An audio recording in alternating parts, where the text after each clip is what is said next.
All right, class, we're going to do a clamp, and just click on the link um, in the Google Classroom and you'll get the assembly. Use this as a guide. So what I want, your final submission for your grade is a exploded view with the callouts. Remember to include the names and the material. An isometric view of your clamp, a symbol clamp, and a table with the name column and material column. Any other columns that we don't use here, go ahead and right click and delete that column. And then make sure you press the update um, button in the upper left hand corner of your assembly to get your table uploaded. Alright, so let's go ahead and go into the instructional video here, and let's see, where's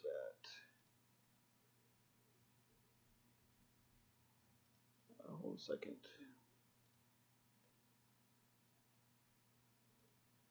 There we go. All right. So this is going to be your assembled. This is we're kind of going from the back of the video forward, and this is what it's going to look like. And I just right-clicked on the slider function, and it shows an animated simulation of what it's supposed to do. So one side is fixed, it's anchored down, and the other side slides back and forth. And then we can animate that. So try to adjust the end of the clamp so that they meet once they change directions, and you can either slide that clamp back and forth, or you can slide the handle back and forth. Either way. All right. So, and the handle's on a circular mating function, and then the yellow clamp that goes back and forth is on a slider, and that's on a ball connector. All right, so yeah, just adjust it to where it will meet the other side when you press animate, and flatten out your little endpoint there. All right, so you've got basically 1, 2, 3, 4, 5, 6 parts that we have to assemble. So create your assembly tab and bring in your parts. It's easier to bring them in individually, so you can kind of control how you orient them, and it makes it easier for you to assemble them if you kind of position them in the close to the different parts of where they connect. All right, so we've got our 6 parts, and let's start our assembly. All right, so the piece right underneath the little alligator is going to go on the end, and I'm going to make a mistake in this video. Just kind of ignore that, and we're going to jump straight into this. So you want to look and see, are they positioned where you want? All right, so this is my first mistake. I'm hooking up the wrong piece that actually is supposed to go on the other side. That's going to be the one that slides back and forth, and the other one is supposed to be in the position that I just hooked it up to. So we're going to swap those out, and you can just go in and delete the fasten connection we created, and just get that out of the way, and we're going to drag the other one over. And make sure you get inside the face there, because if you don't, it's not going to fit on properly. So we're using the fastened function, and click OK. Next one is going to be the slider. So the other side of the clamp is going to slide back and forth to grab onto whatever you're trying to clamp down on. So you're going to find you need to get it from this side or the other side. There we go. Had it there. Alright, so there's a way to get the z-axis to point the other direction. I think I just struggled on this and I finally gave up and selected the first center point I can get. I'm all over the place. There it is. So just grab that, and of course, when you put on the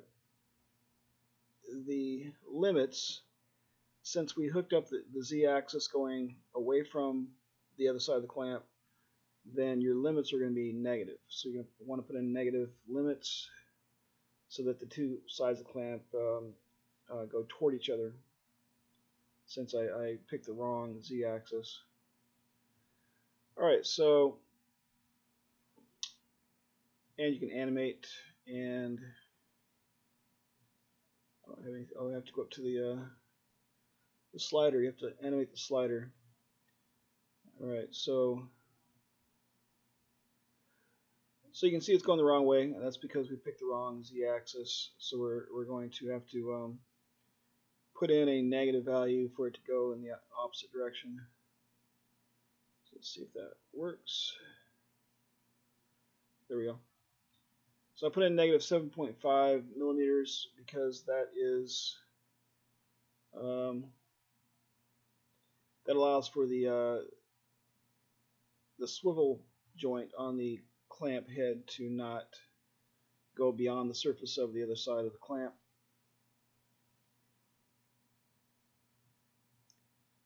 All right. So we're going to hook up the cylindrical mate to, that's going to hook up to that side of the clamp, and so a cylindrical mate means that it can rotate, and we're going to put, I don't know if I want to put limits on that, we'll come back to that. If you put limits on it, then it will only allow it to go back and forth, and it won't leave that clamp. Alright. So right now it goes an infinite direction, left or right, because we don't have any limits on it. Let's go ahead and go to the ball, and we're going to try to find the bottom of that semicircle. And it's kind of hard. You have to really tilt in different directions to find it. It's going to be at the very bottom of it. So right click, and it's there somewhere. That might be it. There it is. So find the bottom of that semicircle, and then you're going to come around to the blue peg, and we're going to find the center of that thing. And it's hard to get the right z-axis, but if you press animate, press play, then it shows you just how much degrees of freedom it's going to have on that. And click OK, and you've got that connected. Alright, next up is the handle, the red handle. We're going to fasten that. You can see that it slides back and forth, and the face of that pivots in a circular way. Alright, so we're going to fasten, anchor down the red handle to the blue endpoint. Alright, click OK.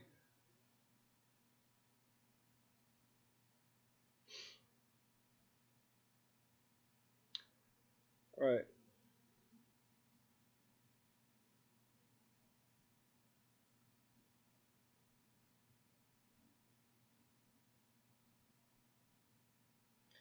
Okay, you can see that. So here's where you have to kind of experiment to see with the assembly and the animate are two different ways to operate the simulation. So you can go in there and say, okay, I want to put some playback limits, um, starting point and ending point. But then you can also go in and edit the slider connection and put in limits there as well. So you can put in limits that actually will um, counteract each other, and you will put in on the animation, you put in one value, on the limit you put in a value, and they'll actually work against each other, and then you'll have some kind of unpredictable um, movements on your animation. So this is kind of a trial and error thing, but it's best just to set the limits on your slider tool, and then leave your animation blank, and then it will do this function right here. And so we got the distance set up just right. I think it was 7.5 millimeters from the end of the bar, the gray bar there. So let's see here. So what do we want to do now? Okay, so I'm not sure what I'm doing here.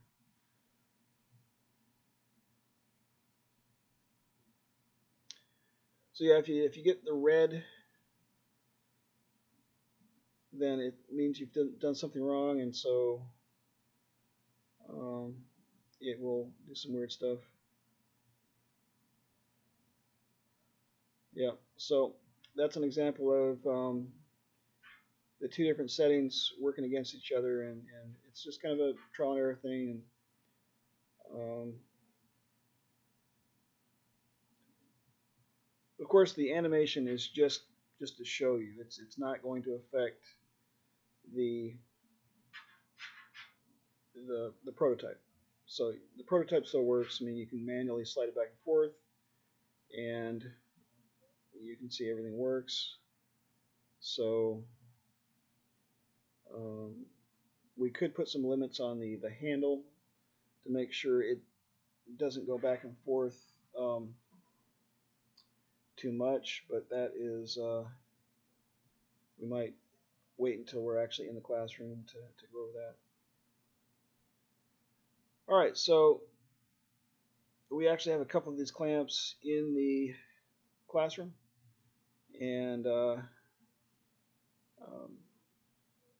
they're pretty much the exact same replica. I mean, the ones that we have in the classroom are pretty much the exact same thing. So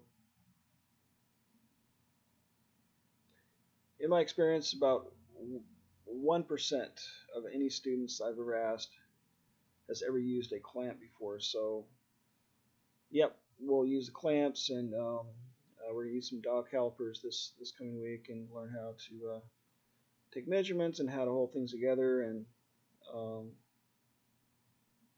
all that stuff. All right, so this is a whole lot simpler than the other tutorial, the universal robotic arm we created in the last lesson. But we're still the theme for this week is creating animation and movement, and we're definitely doing that with these two lessons. And all right, so what I need to see in your final submission is, and I'll see if I can look at it here.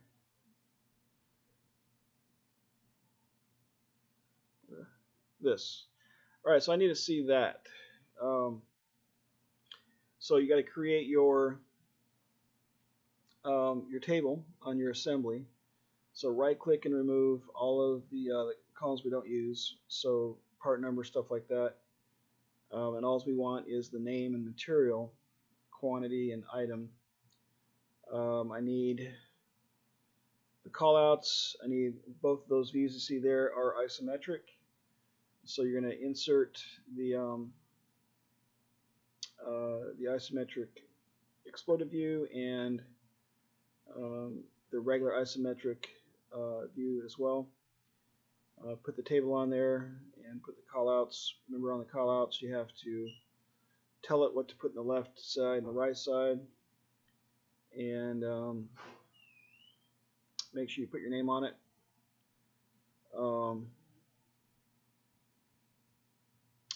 I don't mind you guys working in teams, but if you do work in teams, put both your names on it. I don't mind if you work in teams. Actually, I kind of encourage it, but make sure you put both your names on there. So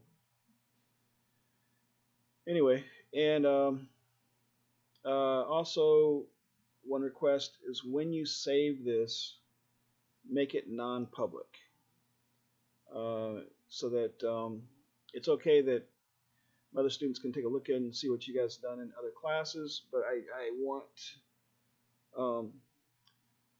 each brand new creation, each class to be different. And so if we make all this stuff public, then the projects start to look like each other, and I want individual projects. I want individual looks, and if you want to add some pictures to this thing, you can definitely import some pictures and put them on here as well. If you want to put your picture or your team picture, if you want to take a selfie with your team and put it on there, you can do that as well. All right, so have fun with this, and I'll see you guys later.